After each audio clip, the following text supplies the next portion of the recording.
From NAB in Las Vegas, broadcast blinds make your TV studio or even your conference room more suitable for video. This is MacVoices. This edition of MacVoices is supported by Kolide. Kolide sends employees important, timely, and relevant security recommendations for their Linux, Mac, and Windows devices, right inside Slack.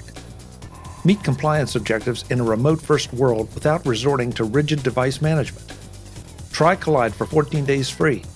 Visit kolide.com/MacVoices to sign up today. That's KOLIDE.com/MacVoices. Enter your email when prompted to receive your free Kolide gift bundle after trial activation. Kolide.com/MacVoices. MacVoices is in Las Vegas for NAB. I'm Chuck Joyner.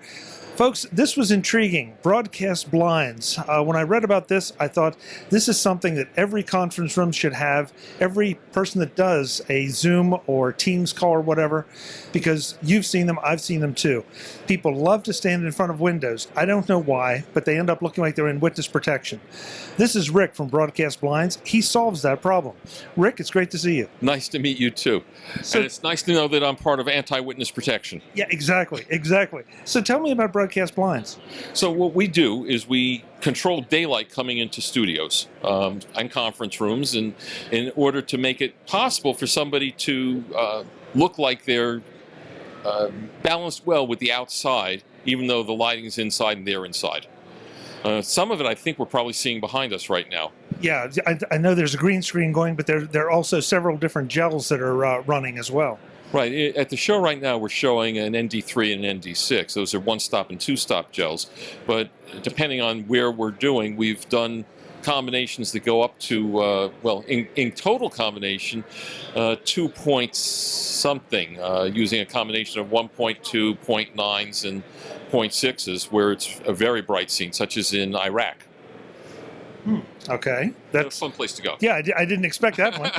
I was waiting because I know our pre-interview we were talking about the Today Show, and their mirror, their windows. Right. Well, we've worked at the Today Show. We've worked at Good Morning America, all the majors in the United States, but across the world as well. We've worked for SDTV, which is Shandong, China, Ruda in Kurdistan, which is part of Iraq, MBN in Dubai. And the list goes on. So, what does an installation look like? I mean, are they going to be, well, obviously not going to scroll like we see behind us, but are they going to be able to roll up, roll down? Do you have different installations for different parts of the day? Well, the idea is that we've got several different gels in an installation, which allows you to vary your light coming in from the outside depending on the exterior lighting conditions. As we know, you could have a cloudy day which is still very bright, and suddenly you get a thunderstorm and it gets very dark, and you would need to go to commercial and take your gels out. Equally, you might want to shoot at night where you want nothing on the windows. So by having multiple gels and scrims, it allows us, or allows the lighting director, working from the lighting console, because we usually make these so they work on DMX, to be able to roll these in and out in combination as they need to at any given moment in the day and their show and the time of year. I love the fact that you have a green screen option, because that kind of kills two birds with one stone. A lot of people don't have a green screen. This can be a green screen as well as blocking out all that unwanted light. Yeah, well, the green screen is great. In fact, we've done it both on windows, but also inside of studios over sets. So, in the window, it's obvious. It allows you to have your real estate have multi-uses.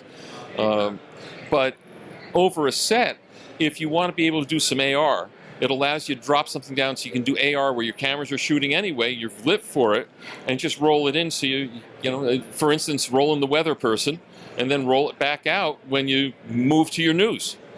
Didn't think about that. That would be a perfect use of this. Yes, and it maintains your smaller footprint, which is, of course, one of the issues you've got. If you expand your footprint, you got to put in more lights, you got to put in more overhead, as opposed to dropping a green screen in front of a set. Now, we were talking pre-interview.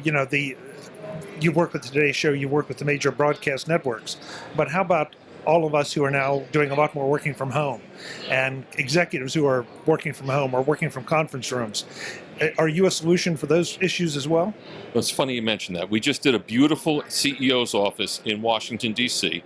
She's on the 8th floor of a building, and of course in Washington the buildings are all low, so that makes it a very bright area. There's nothing taller than her around there.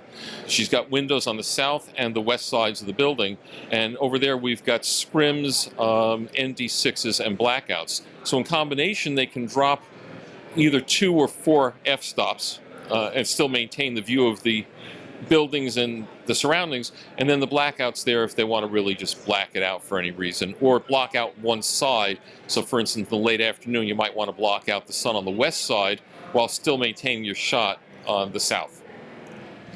So all those shots we see on the Today Show, on Good Morning America, or maybe from a corporate office, we all think we're just seeing a normal shot. We don't realize that it's been filtered to try to improve the look. Well, that's sort of the fun thing about my business. You get people who say, well, what do you do for a living? And you try to explain it to them. And I say to them, you've seen my work. More than likely you've seen it. And they say, well, where? And I tell them, and they've seen ABC or NBC or Fox or CBS. They said, but I never saw your stuff. I said, that's right. If my stuff's working right, you don't see it, and you don't know it's there. There you go. Now, this is really unfair because I realize there are a multitude of variables, but like what would a CEO's office cost? What kind of installation cost would there be? It could run anywhere from $10,000 to $100,000. It just depends on what we're doing and how much of it there is.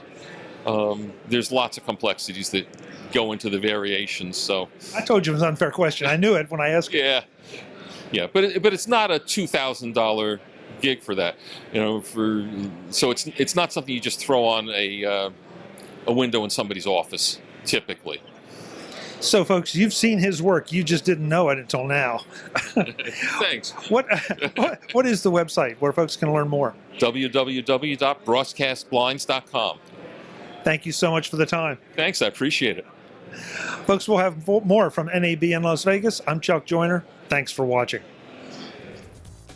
Visit MacVoices.com for show notes and to connect with Chuck on social media. Get involved in our Facebook group or like our Facebook page, and get more out of your Apple tech with MacVoices Magazine, free on Flipboard and on the web.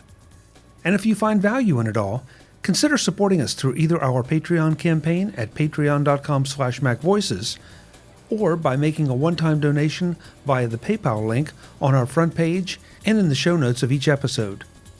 You will join these fine people who help bring you Mac Voices.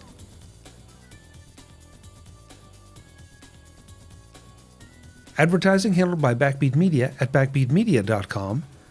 Bandwidth provided by CashFly at cashfly.com.